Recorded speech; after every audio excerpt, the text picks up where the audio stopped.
Olunaku olwaleero tugenda kulaba ku kigambo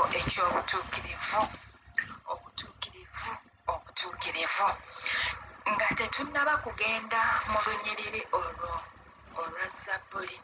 Katusooke tugendeko mu Peetero ekisooka olunyiriri olw'15 paka ku lw'17. Lugamba lutya: naye ng'oyo eyabayita bw'ali omutukuvu, era nammwe mubeerenga batukuvu mu mpisa zonna. Olw'16 lugambye lutya: kubanga kyawandiikibwa nti munaabeeranga batukuvu, nze ndi mutukuvu. Olw'17 era bwe mumuyitanga kitammwe asala omusango awatali kusaliriza, ng'omulimu gwa buli muntu bwe guli, mutambulenga n'entiisa mu biro byammwe eby'okuba abayise. Baganda bange, mu nsi eno gye tutambuliramu tuli bayise. Tuyitamu buyisi, tuyina gye tulaga ewa kitaffe. Neera tulaba nga Mukama Katonda yennyini agamba nti ye mutukuvu era ayagala abatukuvu.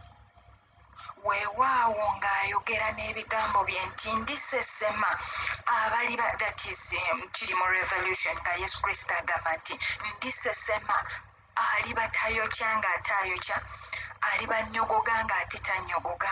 Ate era at the same time tulaba ng'ebyawandiikibwa bigamba nti Mukama Katonda Yesu Kristo akomawo okukima ekkanisa etaliiko bbala wadde olufunyiro.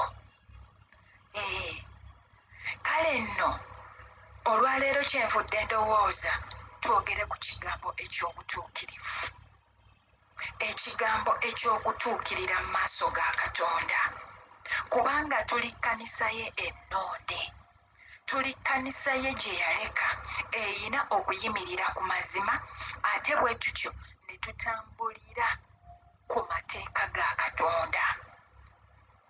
Ekyo neebaza Mukama nti Mukama yatusembeza n'atuleeta mu kkanisa ye. Bangi bakyabulidde ebweru nga beebuuza wa watuufu we tuyinza okulaga. Naye obuvunaanyizibwa bwange, naawe mwannyinaze, naawe muganda wange, okukima abantu abo ne tubaleeta mu kkanisa ne tubalaga nti eno ye kkanisa ya Mukama waffe gy'agenda okukima. Neera kyekimu tulaba nga wadde nga ye kkanisa gy'agenda okukima, naye ate waliwo okulabula kwe batulabulamu.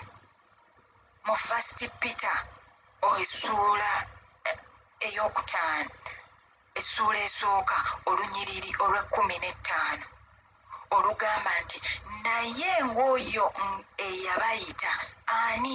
Yesu Kristo bw'ali omutukuvu, era nammwe mubeerenga batukuvu mu mpisa zonna.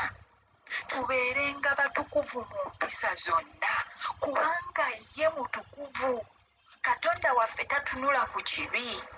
Olw'17 ne lutugamba nti tutambulire mu ntiisa mu biro byammwe oba mu biro byaffe eby'okuba abayise. Kale nno muganda wange mwannyinaze, nga tukyali mu mbeera ey'okubeera abayise, that means tuba tukyalina omukka omulamu mu nnyindo zaffe. Tuyina okutambula n'entiisa, nga tutambula tuli beegendereza mu ntambula zaffe, mu birowoozo byaffe, mu kwogera kwaffe, mu bikolwa byaffe. Ebikolwa byaffe biweesa ekitiibwa Katonda. Ebikolwa byaffe biweesa Katonda ekitiibwa kubanga atugambye naffe tubeerenga batukuvu mu mpisa zonna. Mu mpisa zonna tugendeko mu 1 Corinthians chapter 3 verse 16 yagambye etya: Do you know that you are a temple of God, that the Spirit of God dwells in you? omanyi nti oli yeekaalu ya Katonda era omwoyo wa Mukama abeera mu ggwe. Omanyi nti omwoyo wa Mukama abeera mu ggwe. Kyova olaba nga First Peter etugambye essuula esooka olunyiriri olw'15 nti eyabayita bw'ali omutukuvu era nammwe mubeerenga batukuvu mu mpisa zonna. Kale nno Yesu Kristo bwe yali agenda yagamba nti talituleka nga bamulekwa, wabula agenda tusindikira omubeezi anaatujjukizanga. That means abaana b'abantu tuli beerabize. Katonda yatulaga engeri gye tulina okweyisaamu, bwe tulina okukwata amateeka ge, naye tuli beerabize. Kale nno omwoyo omutukuvu oyo Yesu Kristo gwe yatusuubiza era ne kaakano ng'akyaliwo, bw'atyo yajja n'abeera mu ffe n'era ye mubeezi waffe. Mukama waffe Yesu Kristo yeebazibwe, ye mubeezi waffe. Neera tulaba nga omwoyo omutukuvu bw'abeera mu ggwe, ate jjukira nti ggwe oli yeekaalu ya Katonda, omwoyo omutukuvu mw'atuula. Naye ebiseera ebimu omwoyo omutukuvu tumuvvoola, bw'atyo n'atuvaako. Tumuvvoola tutya? Nga tukoze ebikolwa ebibi mu maaso ga Katonda. Omwoyo omutukuvu tatuula wakyafu, atuula wayonjo awali omuntu ateredde. Neera tulaba omuntu ateredde n'abeera ng'omwoyo omutukuvu atwewelingira mu ye, tulaba ng'omuntu oyo abala ebibala eby'omwoyo omutukuvu, neera gwe tumutegeerera nti ddala omuntu ono yajjula omwoyo omutukuvu. Nga bwe tulaba mu Galatians chapter 5 verse 22 nti but the fruit of the spirit is love. Omuntu oyo tujja kumulaba, oba omukristaayo munnaffe, oba nze, oba gwe, oba mwannyinaze, oba muganda wange, tugenda kulabira ku bibala byo eby'omwoyo omutukuvu by'onoobala. Ojja kubeera n'okwagala, ojja kubeera musanyufu, ojja kubeera n'emirembe, ojja kubeera n'obugumiikiriza, ojja kubeera n'ekisa, ojja kubeera n'obulungi awamu n'obwesigwa. Naye nga kikyengezaako okulaga nti eryo eddaala olituukako ng'omaze okutuukirira mu maaso ga Katonda, ng'omaze okwenenya byonna ebibadde mu ggwe.